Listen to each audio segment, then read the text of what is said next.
అలాంటి పార్టీ అధికారం ఉంది. మన గ్రామం అభివృద్ధి కావాలన్నా మొన్న పోయిన సంవత్సరం 25 ఇళ్ళు వచ్చినాయి, మళ్ళీ ఇప్పుడు 25 ఇళ్ళు ఈ సంవత్సరం వస్తాయి.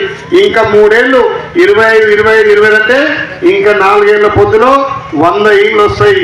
మొన్న ఇచ్చిన 20 తోటి 120 ఇళ్ళు అవుతాయి. రాగే దండ పెడతాను. ఈ 120 ఇళ్ళు అవుతాయి.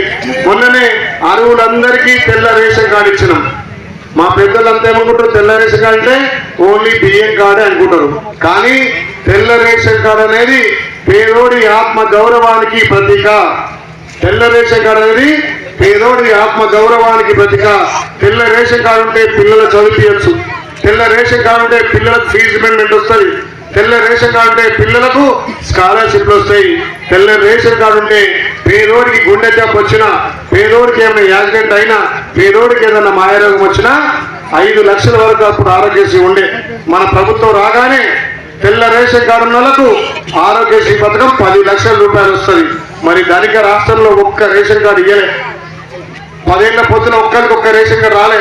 మనం బిడ్డ పెళ్లి చేస్తున్నామో ఇక్కడ రేషన్ కార్డు కట్ అవుతుంది. మరి మనం బిడ్డ కోడలు చేసుకుంటే ఆమెకు రేషన్ కార్డు ఎక్కడి.